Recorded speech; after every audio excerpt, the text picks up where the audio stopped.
We need to find more healthier alternatives to cope and to deal with this age where creating has become so easy. And that has its pros and cons. We're creating so much. I see the internet and I see social media, and some people demonize it, and I understand.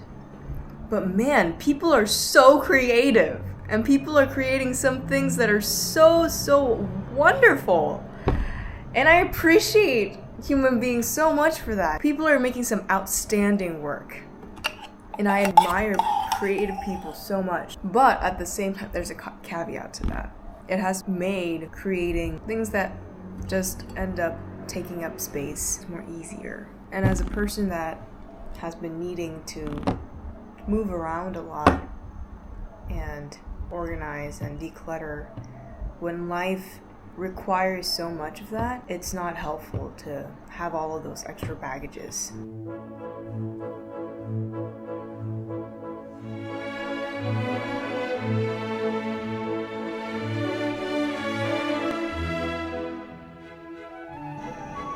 So I'm turning this camera on with a question. How do creators on YouTube create content consistently? Because I want to create. I consume things on YouTube and I want to do the same.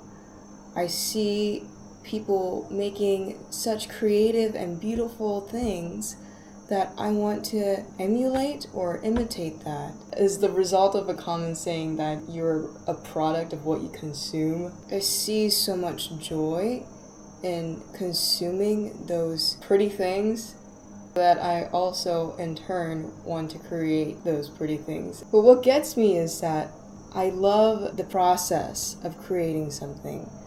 I love taking videos. I love capturing moments, taking photographs. But it's the post-production that weighs me down so much. It's the editing that gets me. It's the organizing your photos. Like, I love the process so much that I have so much content that have nowhere to go. I want to create, I want to record, but those videos go nowhere. And I don't know what to do with that. But right now I'm recording this and I don't even know what I'm gonna do with it. Okay, I have a theory. Maybe all YouTubers have a sense of loneliness. Part of the reason why sometimes I open up the camera and I record some of these rant or rambling videos is because the best form of therapy for me is to have someone listening to what I have to say. To have someone there communicates to me that, okay, you are a person of value that deserves, that is worth listening to, that is worth my time. And sometimes life is just structured in a way that sometimes you don't have a person or a therapist or your parents or your sibling in front of you to just listen to you.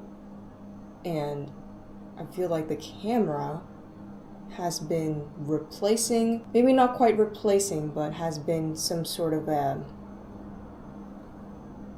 compromise or an in-between medium people can just talk to.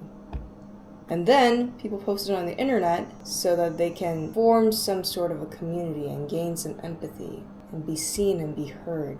I feel like being seen and being heard is one of the fundamental hole that we need filled.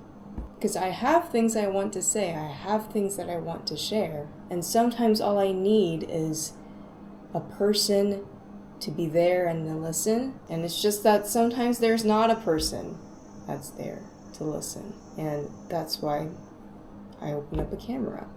But I want these videos to go somewhere. I want my words to have a purpose, but they just get tied up and halted in the weeds of post-production and in the weeds of wanting to make things perfect. Maybe that's getting me down. I know some people, they just open up their cameras, record, don't even edit anything, and just post it on the internet. Don't really care. I'm gonna go make my smoothie. But I had to get it out of my system before this smoothie fills my stomach.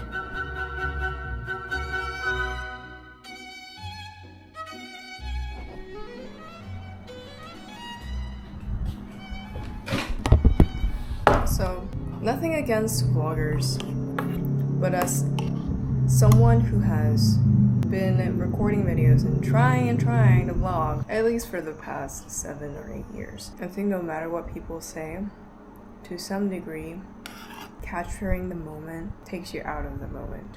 Because your focus can only do one thing. Either be fully present or not fully present. And if I'm going somewhere new, like traveling to Korea or Japan or Europe, wouldn't you like to be fully there and soak up the moment? To me, wanting to take photos and wanting to take videos and wanting to vlog prevents me from doing that. Prevents me from my mind to truly focus on one thing at a time, to truly rest, because that is my form of rest for my brain. It's to not be preoccupied by so many things at once, but just have the freedom and the allowance to just be there. Soak up the moment with my eyes, with my natural lens right here, and store it in my brain right here, instead of needing to find something external to do that.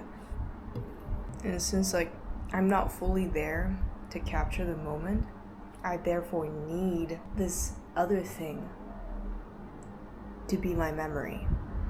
It's like a second brain. If I'm fully there to just soak it up, it will be a memory here. May stay there, may not. I'm fine with that. Because our brains tend to delete unimportant information, there is value to forgetting. Right now, there's all this talk of documenting your life, why you should document your life, why you should be taking photos and all that, and why you should vlog. I'm gonna push back on that idea just a little bit because I believe balance is key, and there can be times where you document too much. And our brains can only hold so much information. Back in the days where people didn't have recording devices like this, they lived perfectly content lives. Some things are meant to be forgotten because it's just not relevant to us. And that's okay.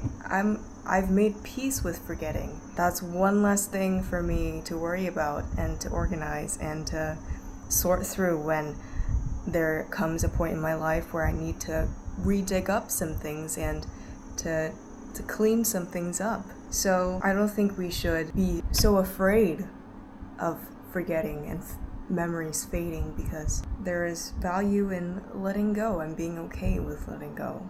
And I'm not saying that this is a right or wrong thing. This is not me trying to say that. But if I'm preoccupied by capturing a photo of it, trying to capture too much, I feel like 1 or 2 photos is okay, but give deep meaning and thought to the things that you create. Trying to capture a picture, just one, limit yourself, just 1 or 2, and let that represent the whole day.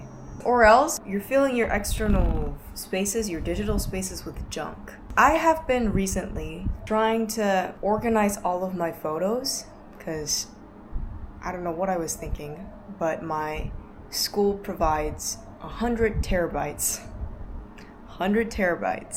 of Google Photo storage. So for the past 4 years, I have been storing all of my photos in Google Photos. And believe it or not, the 100 terabytes was almost full. And now I need to do something with that 100 terabytes because my school will close down my email in 6 months because I have now graduated. And I have realized I have so many photos that I don't even look back to. Sure, sometimes Google Photos have those little memories and I look at it, but I just have so much.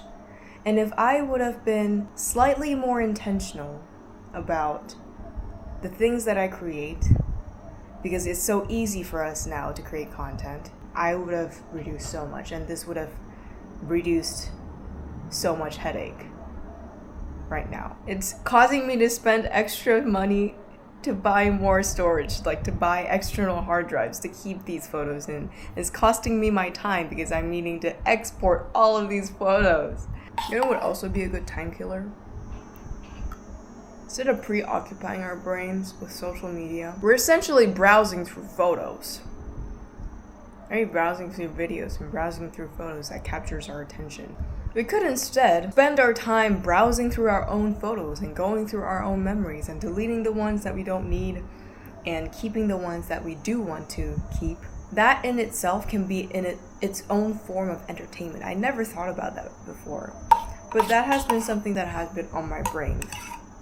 Why not go through my own photos instead of going through Instagram? Why not go through my own videos instead of going through YouTube? Have you ever thought about that? Killing two birds with one stone. You would be entertaining yourself as looking through old photos. It's a good time. You look back at yourself 10 years ago and you entertain yourself. Wow, I thought I was so funny, but I was not. Or, wow, I said something profound there that I didn't expect myself to. And at the same time, you would be doing some decluttering. Naturally, I did not film an outro. These were just food for thought, random thoughts that were in my brain that I decided to articulate and record and share it on the interweb. Just take what I say as ideas to ruminate and think about, and as people say, as a grain of salt. Thank you for reaching to the end of the video. I appreciate you taking your time to listen to what I have to say. That really means a lot to me, and I hope you have a wonderful, wonderful, wonderful day.